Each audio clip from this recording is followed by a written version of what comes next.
Strategic Affairs, subscribe to our YouTube channel. Click the bell icon for updates.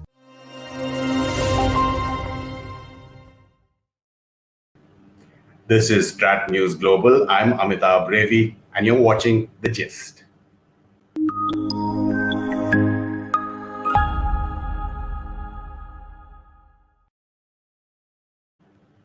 A very good evening to all our viewers who are watching this live in India or the Asia region, and a very good morning to Bonnie S. Glaser from Washington, D.C. She's the director of the Asia program at the German Marshall Fund of the United States. Thank you, Ms. Glaser, for giving us time early in the morning. Thank you for having me. Absolute pleasure to have you again on StratNews. Just looking at several high-level U.S. Trips to Asia. The Secretary of State Blinken has now moved on to Kuwait and probably will soon be back home as well to the U.S. But the Blinken visit that followed the Austin visit, the in-person Quad meeting that we are expecting possibly in September in Washington, that's not going to make the Chinese very happy. No, it isn't. The Chinese see the Biden administration is very much focused on forging coalitions to respond to China's challenges, even though they are not calling them anti-China coalitions. Most of them are to deal with China. We see this going on with the Quad in particular, and with Europe, NATO and the EU. President Biden's visits there all included tough language on China. I think the Chinese are somewhat concerned about this coalition building. In the Trump administration, the United States was weakening its alliances, although there was some progress, of course, with the Quad. But I think they are a bit concerned about where the Quad will go. There will be an in-person Quad summit this fall. There probably will be more focus on economic recovery and the pandemic and things of that nature. But there's a lot of discussion about China. And I'm sure that when Blinken was in New Delhi, that there was quite a bit of discussion of China, though it was interesting to me that in the press conference with Foreign Minister Jaishankar, that neither Blinken nor Jaishankar wanted to mention China. So they tiptoed around the problem. And even when asked a question by a reporter, didn't use the word China. But we all know, and Beijing knows, that a lot of the conversation is about China. Somebody who did use the China word, and a lot of it, was the Secretary of Defence Lloyd Austin when he was in Singapore. He subsequently done a Vietnam visit, has touched down in Manila as well. I just want to play out a soundbite of Lloyd Austin when he was speaking at the Fulton lecture at the IISS, where he clearly mentioned what the biggest threat to the world was. The vast majority of the South China Sea has no basis in international law. That assertion treads on the sovereignty of the states in the region. We continue to support the region's coastal states in upholding their rights under international law. And we remain committed to the treaty obligations that we have to Japan in the Senkaku Islands and to the Philippines in the South China Sea. Unfortunately, Beijing's unwillingness to resolve disputes peacefully and respect the rule of law isn't just occurring on the water.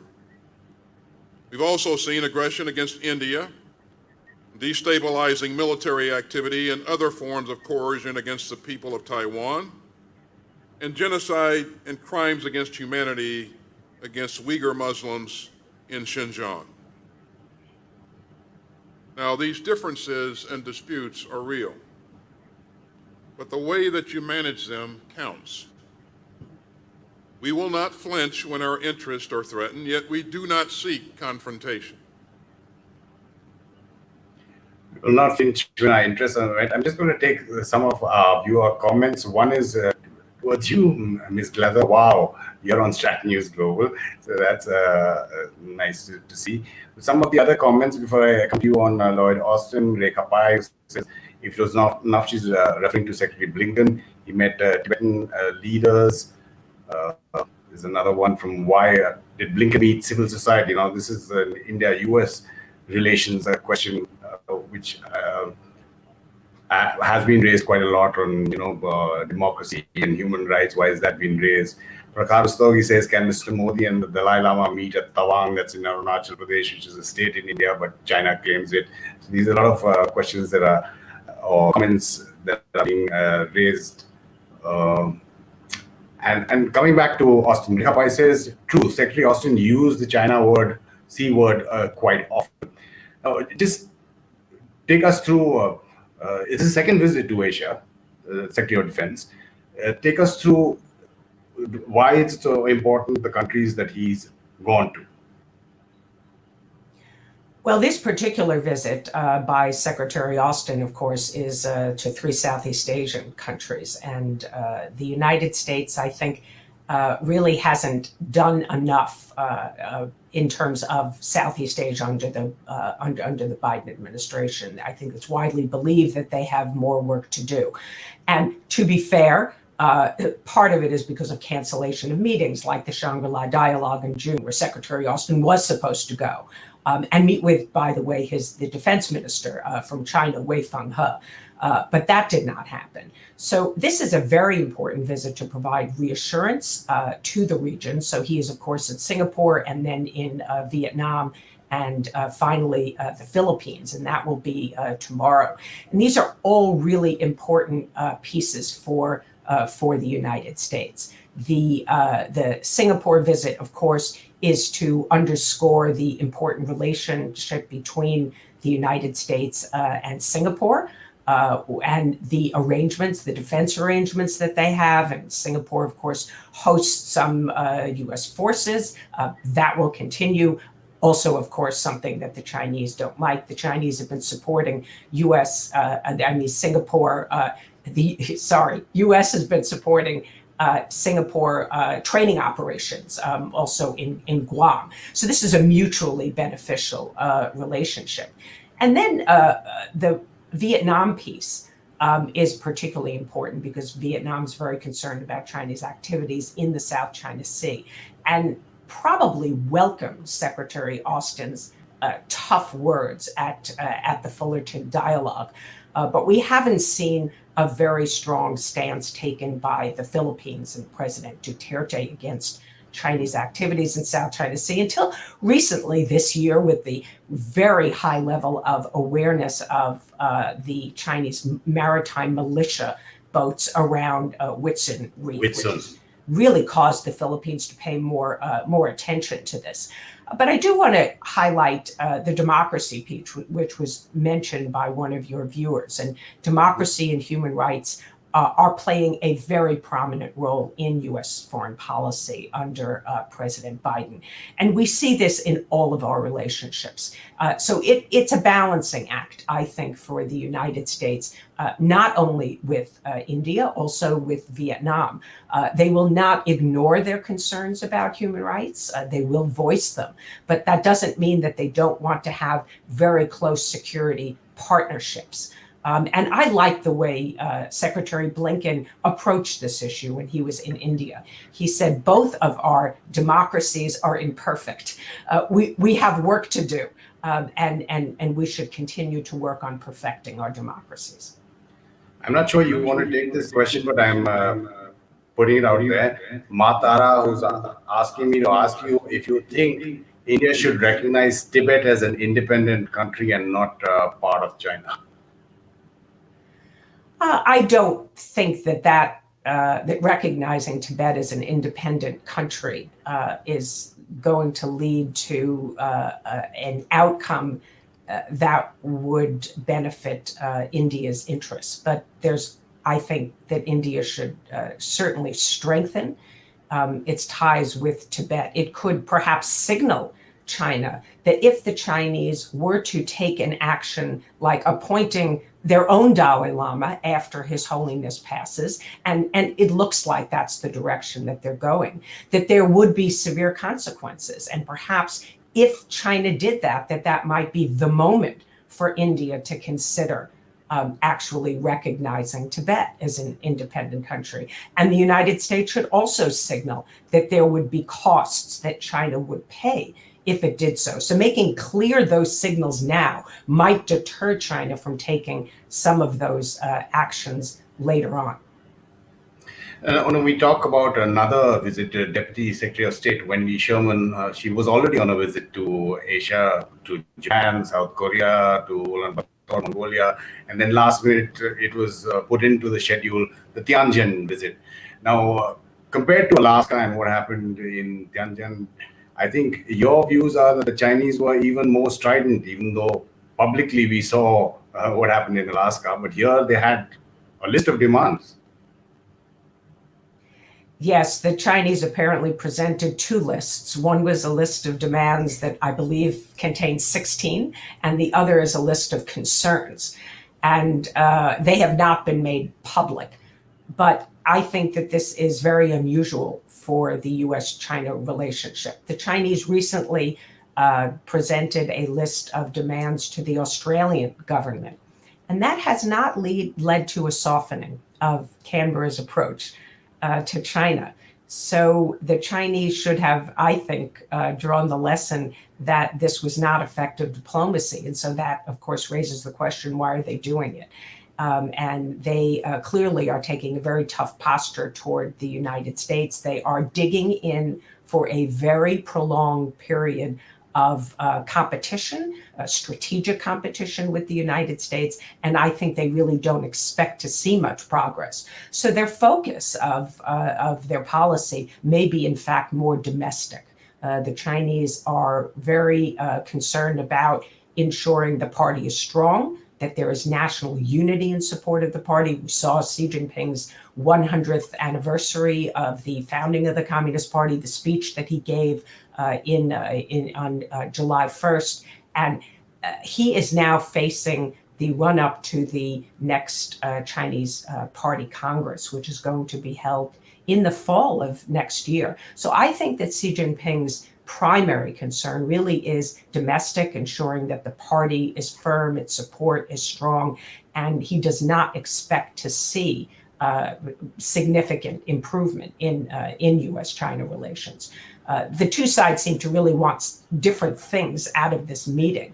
The United States keeps talking about putting in place guardrails to prevent the competition from veering out of control and escalating to conflict. They want things like a code of conduct and more effective hotlines.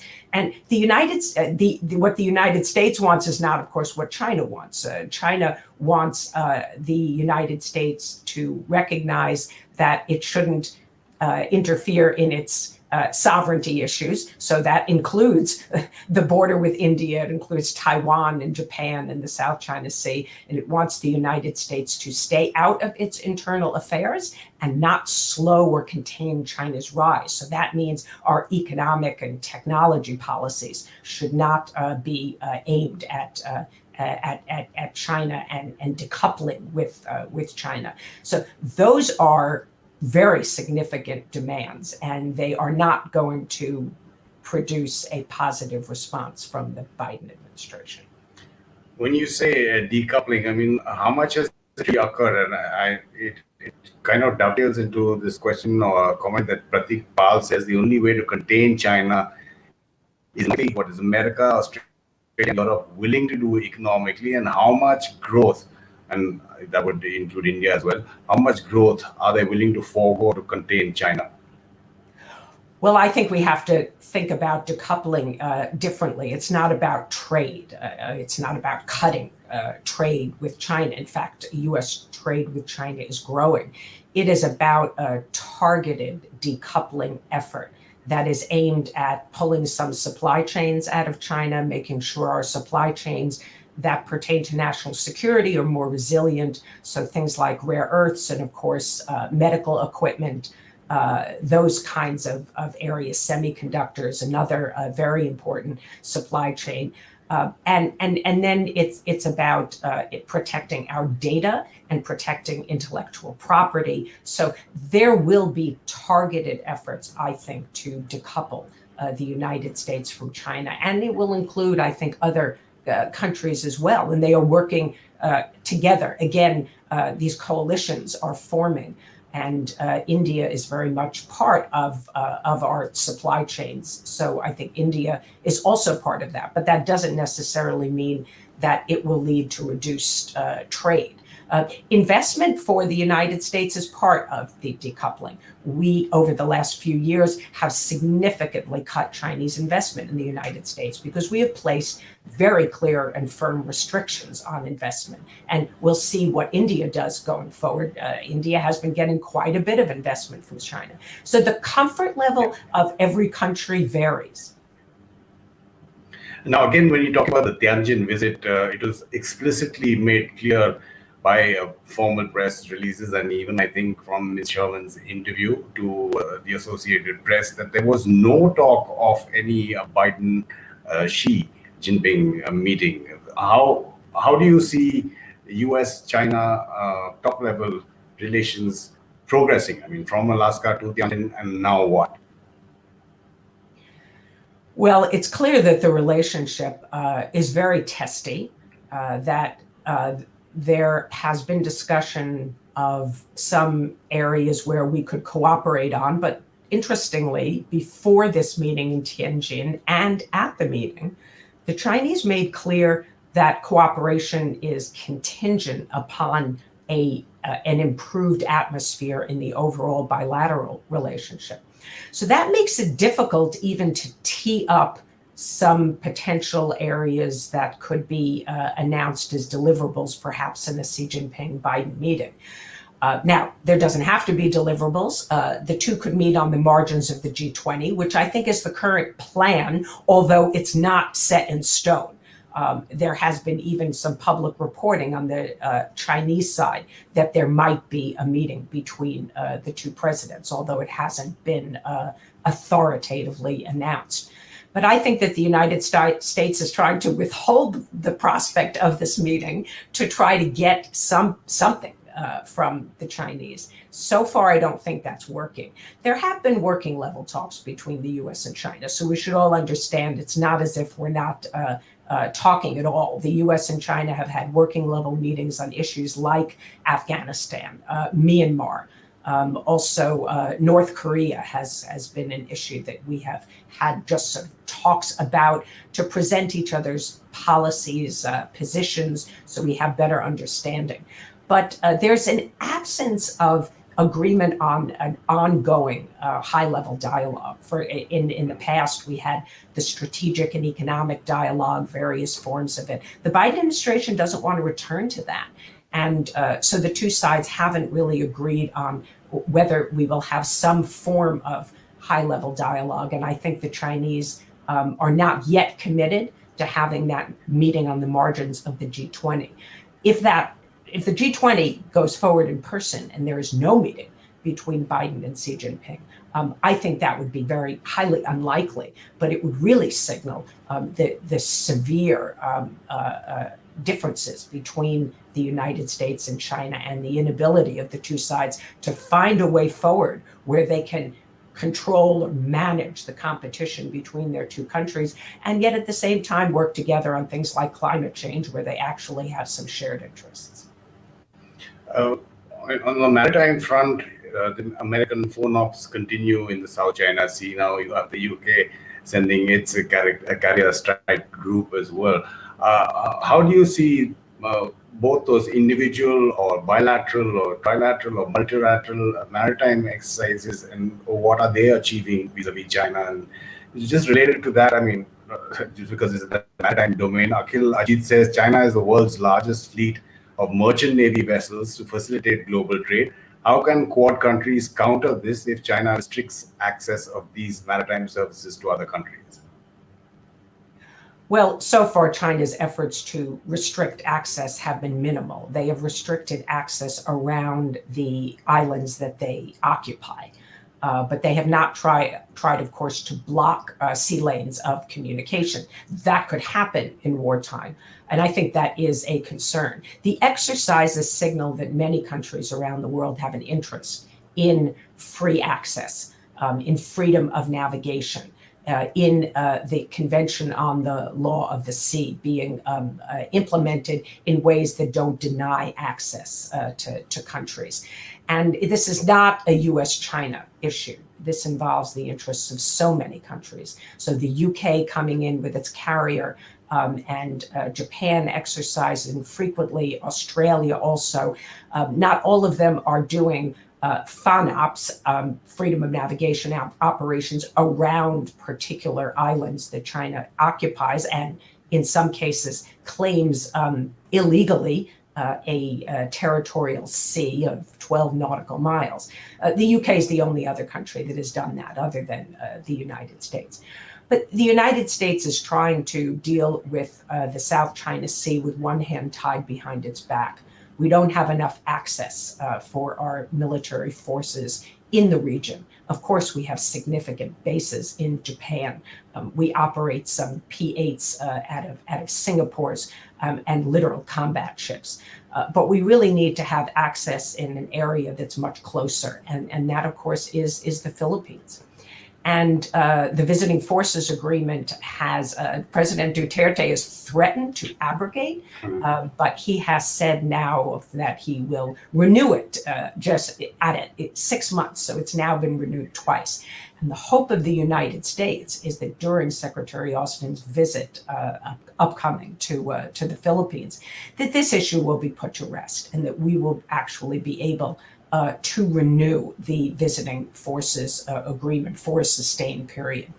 And that would allow the United States to go forward with the implementation of the Enhanced Defense Cooperation Agreement, the EDCA. That's from 2014. It was a deal that would allow U.S. forces to gain access and fund upgrades to Philippine military bases. And that would allow the United States to be more present and increased deterrence against China's operations that are taking place very close to the Philippines. So this is a pact that is very important to the United States, and I think everybody is watching to see whether the VFA can actually be renewed on a more permanent basis during Austin's upcoming visit. Now, China has a new ambassador who's just landed in the US. A major wolf warrior, as Matara called ex-vice foreign minister, I think he was before. Does that make any difference? Do individuals make any difference except for Xi Jinping in dealing with the US? Well, my view is that the role of an ambassador is important in some ways. One in particular is to send messages back home to Beijing that are accurate, that are complete. And I question whether the Chinese embassy is always doing that. I think they selectively convey what messages they want to when they communicate with Beijing. And if that is in fact what's going on, that's a problem. Secondly, I think that ambassadors need to understand the environment in which they work. In this case, it is domestic politics in the United States and U.S. interests, and help Beijing understand that, because it's an important context in which policy needs to be made. So we have had an ambassador here from China for many years, Cui Tiankai, who has just left, who certainly did a very good job on that latter part, understanding the United States. Qin Gang, the new ambassador, who has just arrived here in Washington, D.C., is not an America expert. And that is unprecedented for China to appoint somebody who actually comes from having served in Europe and also in the information portion of the foreign ministry. So he was a spokesman for the foreign ministry. He is known as being tougher. Cui Tiankai was a very low-key, modest individual. And I think his generation is departing from the Chinese foreign ministry. So I think anybody that was sent to the United States is likely to be tougher than he was. But we'll have to see how Qin Gang defines the best way to defend, stand up for Chinese interests. It won't go over well in Washington if he behaves in the same way that China's current foreign ministry spokesman, Zhao Lijian, behaves. And he is the one who's most closely associated, of course, with this wolf warrior diplomacy. But it may turn out that Xinjiang does that as well, because, it plays very well back home in China. Well, Glaser, absolutely appreciate your time and your expertise. Thank you for joining us again on StratNews Global. Thanks so much for having me again. And thank you to all our viewers who've watched this and made your comments, and we've taken some of your questions and comments as well. And to all the viewers who will watch this subsequently after it goes up on our website and on YouTube, to follow us and subscribe to our YouTube channel, as well as follow our Twitter and Facebook and Instagram handles as well for the latest news and analysis from an Indian perspective. This is The Gist on StratNews Global. I'm Amitabh.